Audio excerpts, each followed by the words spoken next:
Organ can.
morning, everyone.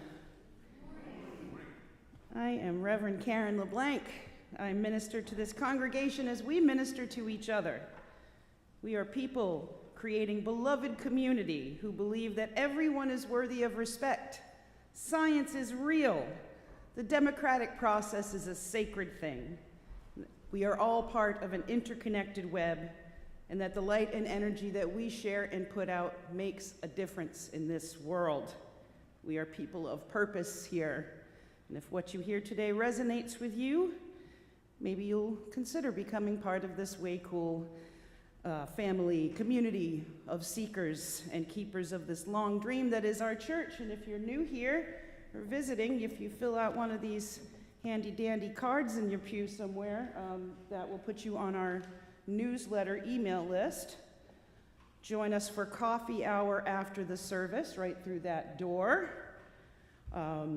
Please put your phones into worship mode, if you don't mind. We have a special annual service that we do here. We're honoring the ancestors, so if you have any mementos or pictures of someone that you would like to remember, you can come up at any time and put them here on this altar on this side.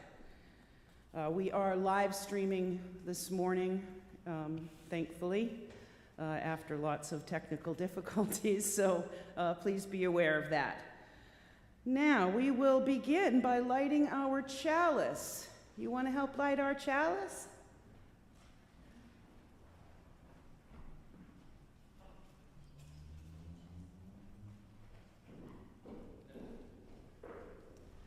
Our chalice lighting words this morning are from our former minister, Orville Dewey, the guy on that plinth over there.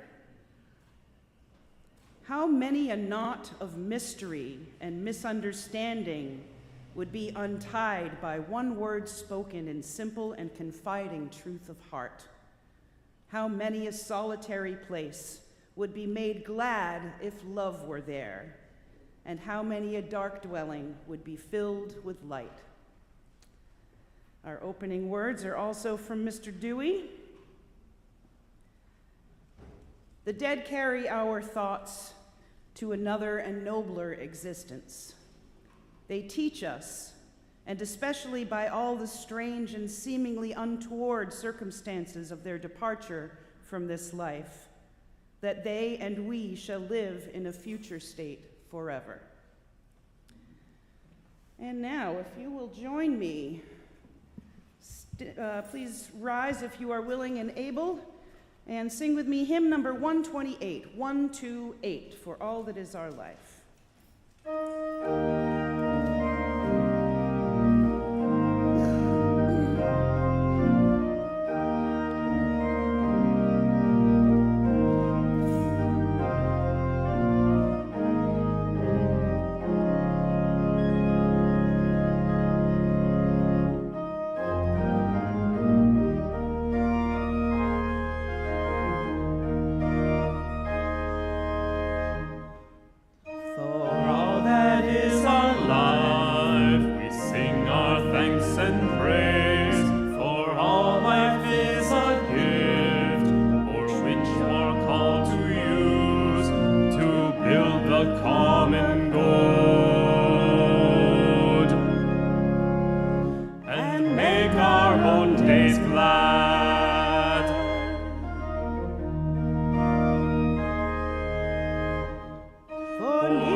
For all that is our life.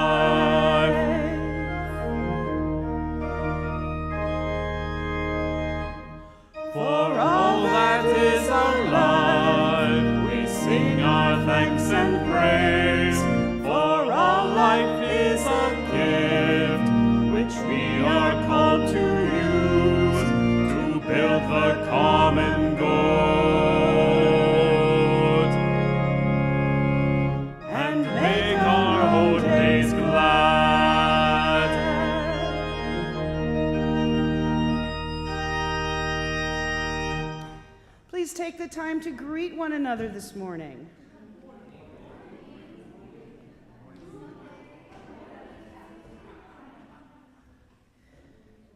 And if you will remain standing, if you don't mind, we will read our covenant, which is printed in your order of service. We come together as a religious community, upholding freedom of conscience, right relationship, and the inherent worth of all people. We value our diversity and pledge to care for one another in the spirit of compassion, to speak and listen to each other with respect, and to promote justice and kindness in the world. And now Yasmin will give us a story.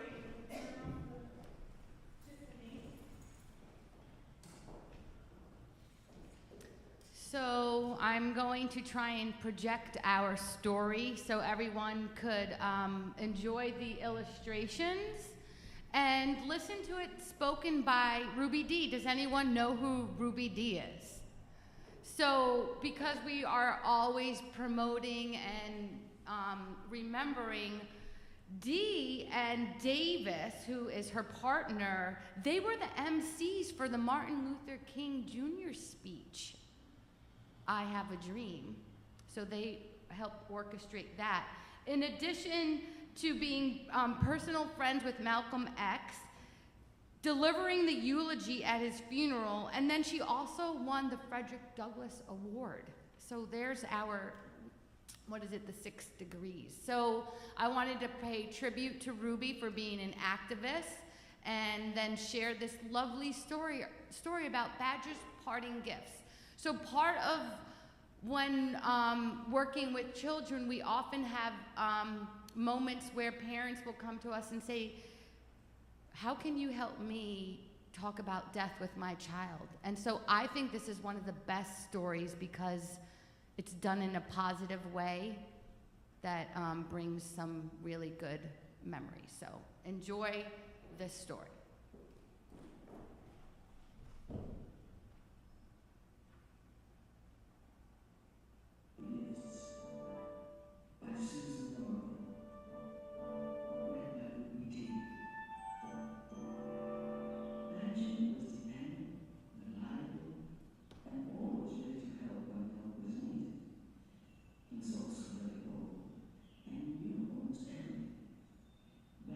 So old that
special parting gifts and always hold that dear.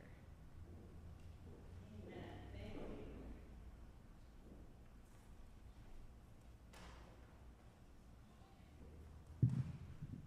And the kid will go off to RE now with Yasmin. Thanks. Yes, that was a great story. Now is the time in our service where we share with each other our joys, our sorrows. If you have something you would like to share, please come on up, tell us your name, and tell us briefly what you would like to share. First candle I'm going to light, though, today is for Aurora Chase. Aurora is the longest standing member of our church and the oldest member of our church. I believe she is 102 now. Is that correct, Judy? I believe so. And she joined this church April 19th, 1946. And she is still with us, so we are going to light a candle of love and good health for Aurora.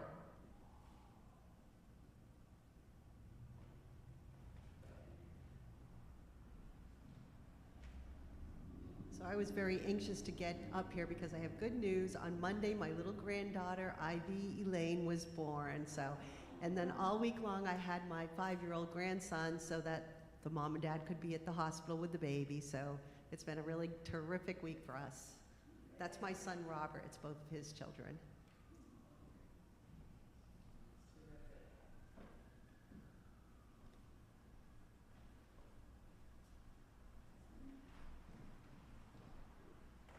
Good morning. My name is Lynn Whitney, and I have a concern. I have just been sick about the Israeli bombardment of Gaza. And I have written, I've emailed to the representative, Elizabeth Warren and Ed Markey and the president a few times on this. And I also am in touch with there is a UU Justice for the Middle East subcommittee that has also been sending out information and so forth. And they're actually having something online this afternoon at like 5 o'clock, basically for people to express their grief and what actions are going to be taken next. So I just wanted to share that because it's really been on my mind.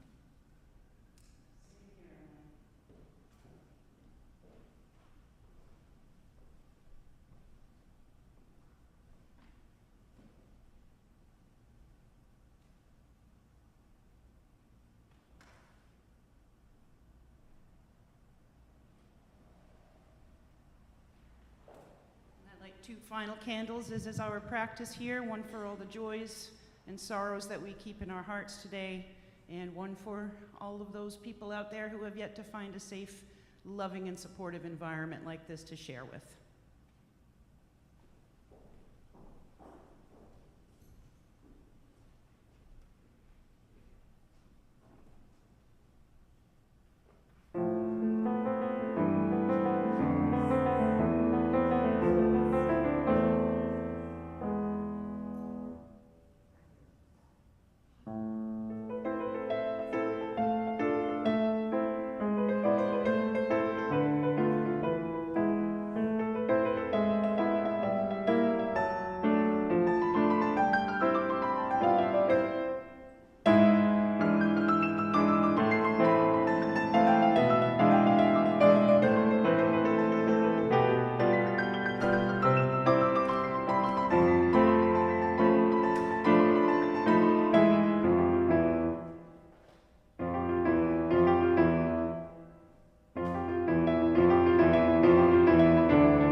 Our responsive reading this morning is in your gray hymnal, number 443. Number 443. 443. And I will read the plain type if you will answer with the italics. We arrive out of many singular rooms, walking over the branching streets.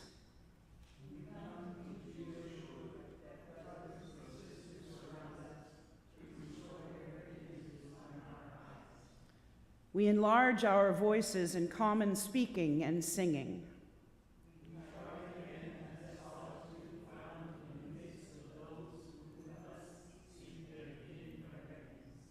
Our eyes reclaim the remembered faces.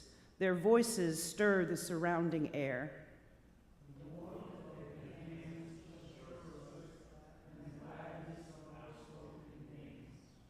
This is the reason of cities, of homes, of assemblies in the houses of worship. Indeed, it is good to be with one another. If you will enter into the spirit now of prayer and meditation.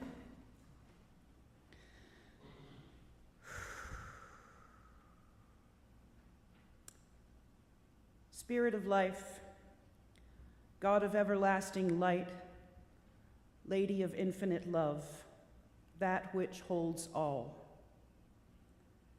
Give us comfort in our grief, and let our shared memories and shared loss reassure us that every life is valued under this roof, that we hold our beloved dead close to our hearts here, and that the support we can offer each other is real. We pray that you hold the souls of our loved ones in your love and light to rest and be renewed. In this time of mourning, help us to heal our hearts. In this time of remembrance, help us recall the happiness our loved ones brought to our lives and forgive all past anger. May we find comfort in our shared grief, and may we be grateful for all the blessings, large and small, that our short lives contain. O everlasting mystery, lift our spirits into the light of so many lives well lived, and give us the strength to move with grace through the cycles of life as we continue on our paths made richer by our loved ones. These are not just names we speak. These are the names of our friends and our family. This is the long memory of our congregation, the hands that have done the work to bring us here. Once you become part of a community like this, your energies create the future. You all shape what we will become, what the future will honor as sacred. May we be worthy to the task and summon the strength to create a positive and prosperous future to honor those who have come before us. Amen, and so may it be.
Boy, Bartok is such a distinctive composer, isn't he? You cannot mistake a Bartok piece. Our second reading is from Bill Potter, William Potter. He's in that alcove over there. And I don't know why it says 1938 there. He was our minister from 1859 to 1893. That's a long time to be a minister. I trust that this house will continue to stand. Let it stand in the midst of the rush of trade and the ebb and flow of material enterprise. To each an integrity as incorruptible as the granite rocks from which it was quarried. Let it stand in its own naked solidity, severe, clear-cut against the skies, clean as in youth, to represent the candid, solid character and the fresh hopes of those who built it. Let this church be a veritable people's palace of improvement, beneficence, and delight for all sorts and conditions of men. He was talking about this church right here. And for those who don't like it when we call this place a castle, well, Bill Potter just called it a palace. And now the choir is going to sing our next hymn.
Thank you to our newly reformed choir. Oh, and now is the time for our offertory. If Deb and Steve would help with that, I appreciate it. I am going to go switch over the camera, and we ask you for your very kind donations toward the many, many good works of this church, which are very expensive. Thank you.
You know, when you go home, you can go to our YouTube channel and watch Randy play that, because it's very cool to watch. So, as a pagan Unitarian, I celebrate the festival of Samhain with my family. Our Halloween, or All Hallows Eve, traditions in this country are rooted in this ancient Celtic festival, which marked Samhain as the most significant of the 4 quarterly fire festivals, taking place at the midpoint between the fall equinox and the winter solstice. It marks the beginning of the new year for the Celts after the last harvest. The Celts believed that the veil between worlds was thin and breachable during Samhain, and they prepared offerings that were left outside the villages or in fields for the fairies or the Sidhe. It was expected that ancestors might cross over during this time as well, and the Celts would dress as animals or monsters so that the fairies weren't tempted to kidnap them. This is why our children dress up on Halloween, to this day. It's become a night where lots of parties and fun are had.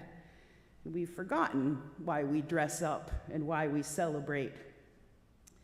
As one of the few people around here who perform pagan weddings and hand fastings, I am always surprised when I get a message from someone just about every year who desperately wants to get married on Halloween. And it is the one day a year I absolutely will not perform weddings. Because for me, it's an important holiday, and for my family, and it's a somber day when we visit our beloved dead and clean and tidy their graves. And we have a special dinner together, setting a place for the departed, usually a different person every year. This was how my kids got to know their ancestors that I remembered or heard about in stories that they never met. And that's how I could bring them to life for them. We would each take some food from our plate and put it on the special plate. For the guest of honor, we might pour a libation for them, something that they might have liked or something that we've been saving for a special occasion. And afterward, we take the food outside and maybe bury it or leave it out where some creature might consume it, and pour out the libation with some words of thanks and love. This is why I do this service every year. It is very important to me that our loved ones are remembered. Here is the place with such a long history and memory. It is one of the many benefits of being part of a beloved community. I want everyone who is a member or friend of this church to know they will not be forgotten, that their names will be spoken in this sanctuary for years to come. Their contributions will be celebrated. Their stories will be told. And they will be held in this sacred space with love. I went looking for last year's service and realized that I didn't do this last year because you were kind enough to honor me with the gift of ordination at this time last year, and for that I am humbly grateful.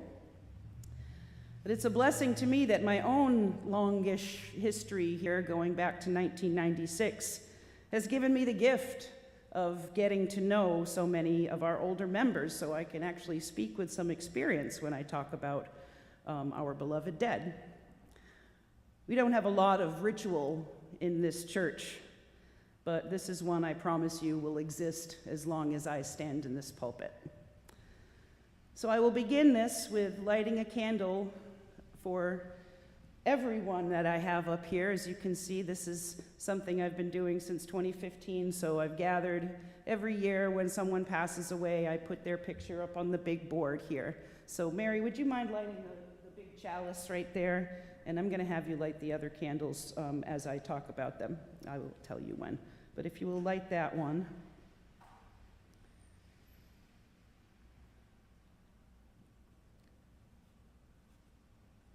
Since our last service, a few people have passed on, several quite recently. So I will begin this ritual.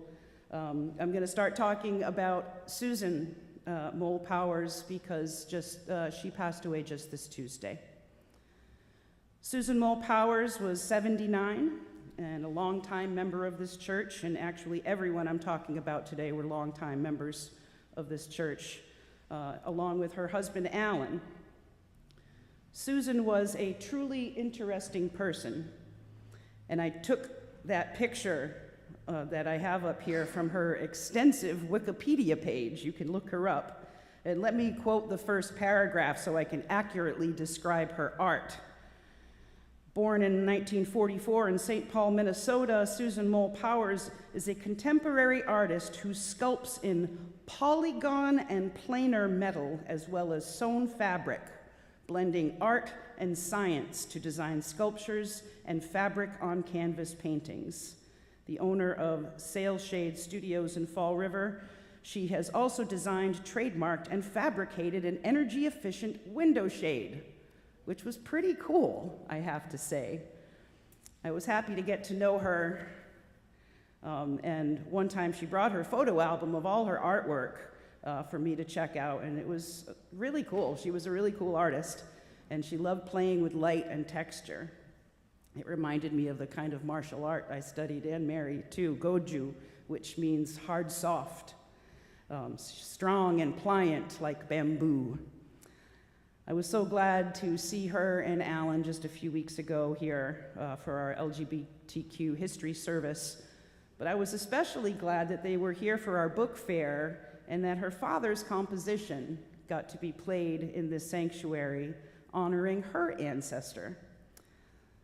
So Alan, I know you're not here today, but we love and grieve with you, and we are here to support you. And Susan, for all you have given to our church, we love you and thank you. You will be remembered here.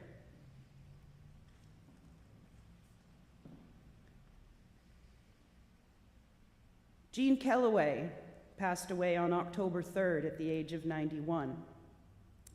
Jean wasn't just a longtime member, she was someone who was involved in every aspect of this church, including being married to the minister who was here, which is a tough thing to do, I'm sure my husband can attest to. We have Jean to thank for our dinners for 8. She started that tradition here, and I'm glad it has been revived, as I'm sure she would be. And the reason we have a plant table at our holiday fair this year is because I remembered that her plant table was always the highlight of the holiday fair for me. I'm pretty sure 90% of the houseplants that I own came from Jean in one way or another. And I always think of her when I tend to them. Jean collected all kinds of art from all over the world, sculptures, paintings, costumes, masks, you name it. And many years ago, I was asked to do a summer service, and I titled it Troublesome Women. And it started with the idea that for all the lists of ministers and busts in alcoves that we have in our sanctuary, there were no females represented here at all. In fact, my friend Colin pointed that out to me. So I wanted to tell stories here about powerful women, and I wanted something to represent us.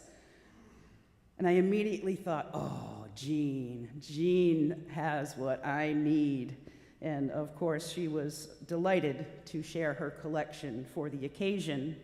And there must have been half a dozen or more sculptures, some of them up here for that occasion. But the one I remember most was right up front here. And in fact, we had the little riser up here before. It was an almost life-sized African sculpture of a woman bare-breasted with a grass skirt on, seated with her legs wide open. And it was very powerful and risque, and Jean loved it. Ethan and Ron, you're not here today, but we love you and grieve with you. Ethan, Ron, Angela, and Andrea, we grieve with you, we love you, and we are here to support you. And Jean, for all you have given our church, we love you, we thank you, and we will remember you here. For Jean and Susan, we will let you know when their services will be planned. They are not planned at this time, but I will let you know as soon as I can. Dr. Edward Griffin Lund, who we all knew as Ned, passed away on June 1st of this year at the age of 85. I know I speak for everyone that knew Ned that his unexpected loss was felt very sharply in this community, and it's still a little hard to believe. I had great respect for Ned for a number of reasons. His dry humor reminded me very much of my father's, and his love of singing and music. He was a voice in just about every choir that we've had here at this church. And of course, he and the sea shanty choir graced us several times with the performances at a service over the years, and at AHA nights as well. And we will never forget that Ned repeatedly, masochist that he was, served as our treasurer. Being treasurer here is no picnic, as I'm sure Deb will attest to, it weighs on the mind. It can keep you tossing and turning at night, and it requires endless interactions with math and bill paying. Oof, two of my least favorite things to do. And Ned did it over and over again over the years. We loved having him in the office so often, and he always had something interesting to share and was always testing Linda and Vicky to see if they got his jokes. When we talk about pillars of our community, we are talking about Ned Lund. As a pediatrician in New Bedford, many of us and our kids were the recipients of his kind practice. And I remember more than one visitor here whose eyes lit up when they saw that Dr. Lund was sitting in the pews here. It meant that they were immediately comfortable and trusted that this was a safe place to be. I miss seeing the yellow Volkswagen Bug. Judy, we love you and we grieve with you, and we are here to support you. And Ned, for all that you have given our church, we love you and we thank you. You will be remembered here. S.J. Folkrod passed away this year on April 27th at the age of 97. And believe it or not, her death was also very unexpected despite her age. Apparently, she had been in a Zoom meeting the night before and appeared healthy and sharp as ever. SJ was a member of this church for many years when I joined, back in '96, I think it was, and was one of the people who I was really glad to see when I started here working in the kitchen.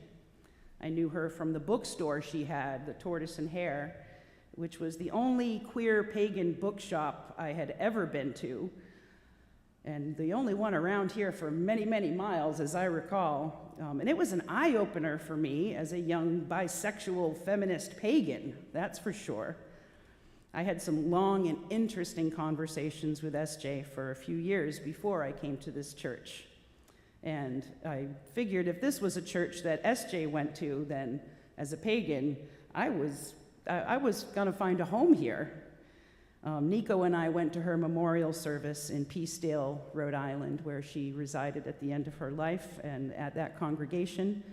And friends and family zoomed in from all over the country, and simply everyone there had a great SJ story to tell. It ended up being a very long service because everyone had something to say about SJ.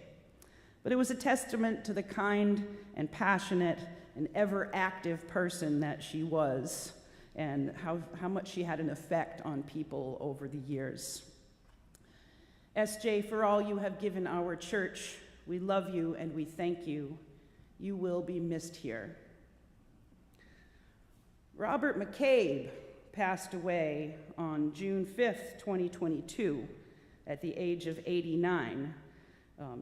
My recollections of Bob contain lots of chuckles from some often complex and subtle physics jokes spoken in hushed tones at coffee hour.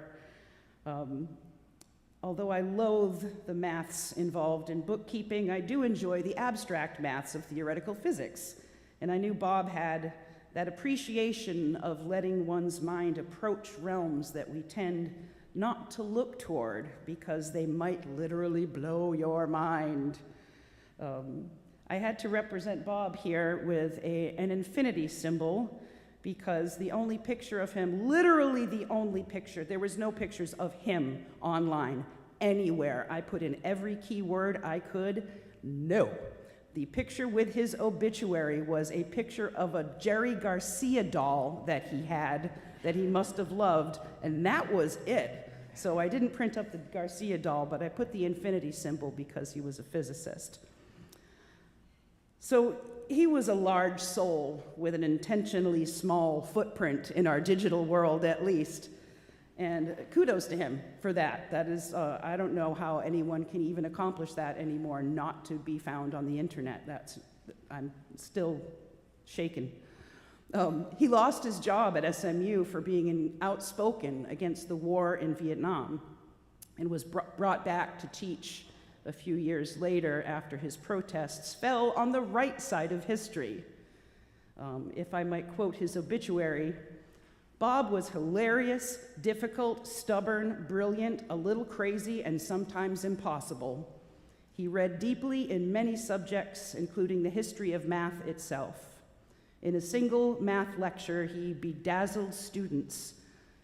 His bedazzled students could travel through the worlds of art, music, and literature.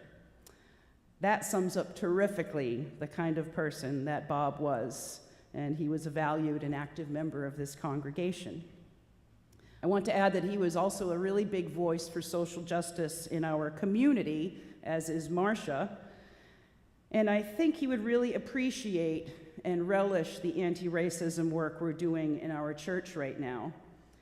I'm really glad, as Bob became more infirm, that he had the companionship of our church cat, Simba. If you remember Simba, the McCabe's volunteered to take Simba for the summer while we were out of the office, and he was so loved by them that they couldn't possibly have given him back, and I understand he was a very cool cat. But I'm so happy that Bob got to have Simba on his lap for so much time. Marcia, we love you and grieve with you, and we're here to support you. And Bob, for all you have given our church, we love you and thank you.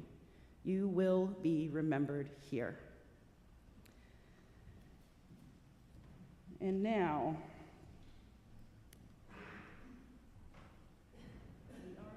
we already lit the candle for all of the ancestors that have come before us. We've constructed 2 altars today, too. So if you have anything you'd like to add to this altar up here, if you have anything from a loved one, you are welcome to add it. I've gathered a few pictures of people. But what we're going to do right now is, first of all, if anyone has any stories they'd like to share of anyone in this congregation that has passed, I know Bob Piper used to love to get up and tell secrets about people at this service. And who was it? Ethel Goldberg. I remember, I think it was her that he got up one day and said, you know, she used to cheat at bridge. And everyone went, oh my gosh. So I love that about Bob Piper. But anyone else have anything they'd like to share?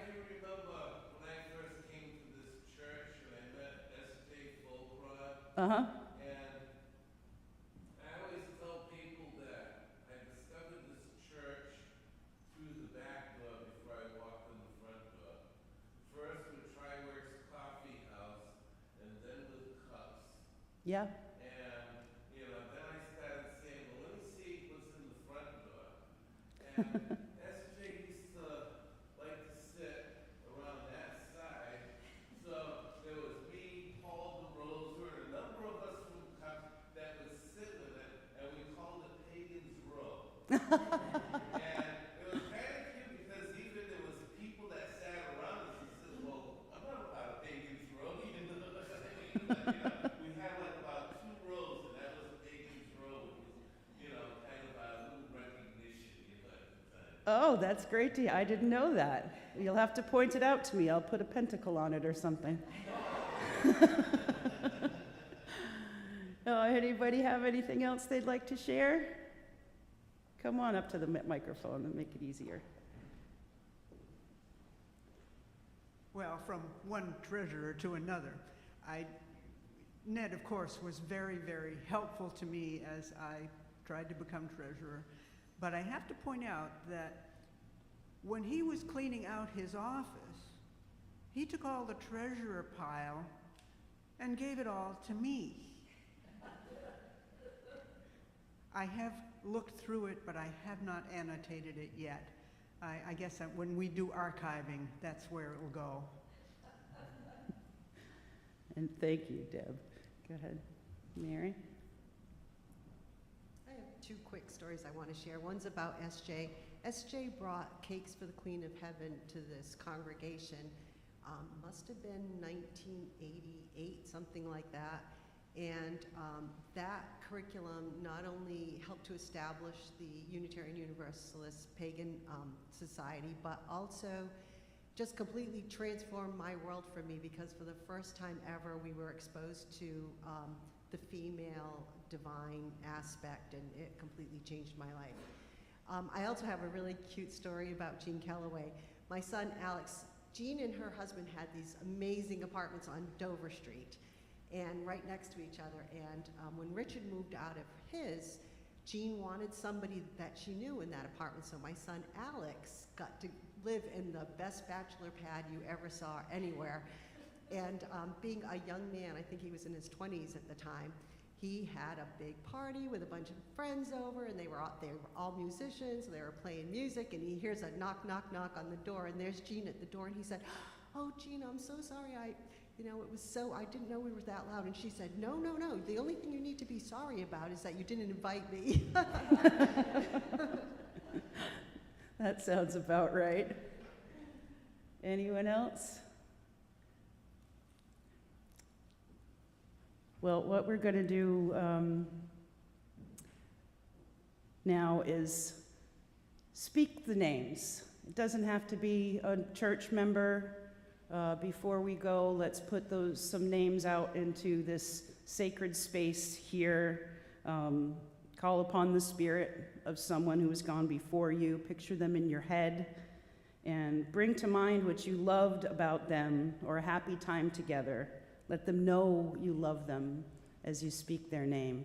And we're just going to randomly do this, and it's worked before. I swear to God it has. So I'll start. Give a second or two between each name. And I'll start with my son, Dylan McGowan.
Joe Raposa.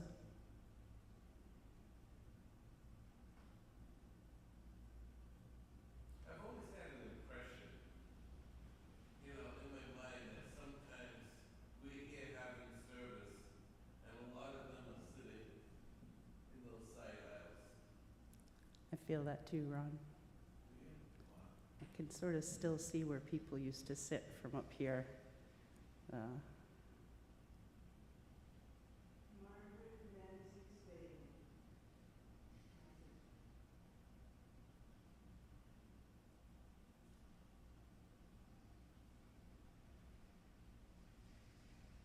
Catherine Mary Lynch, my sister.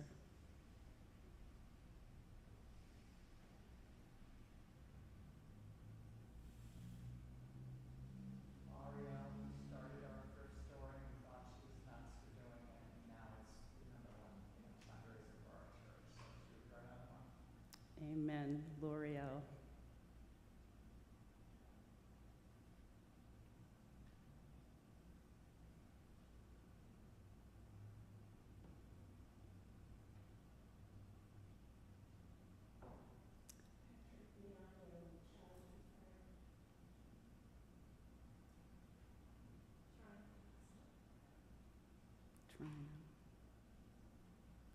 can still see her sitting over there.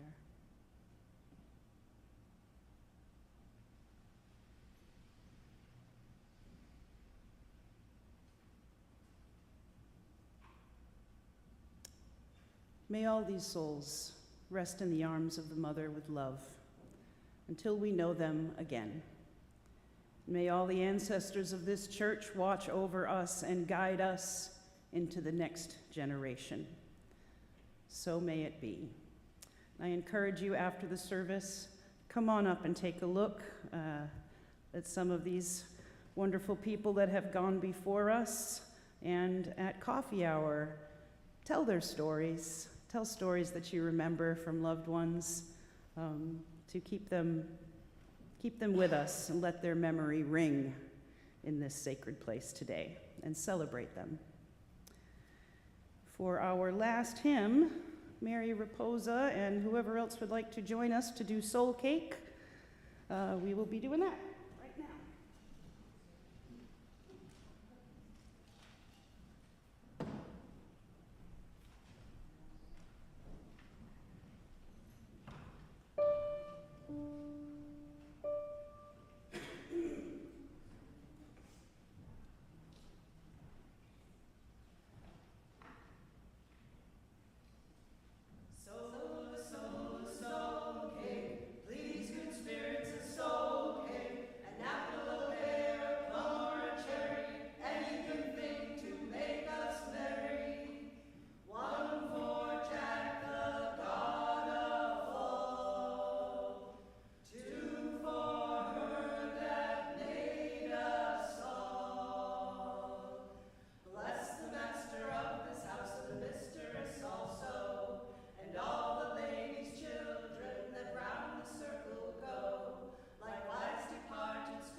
Closing words are from a sermon called In Darkness by another former minister of this church, Paul Revere Frothingham, and this was referencing Bill Potter's death.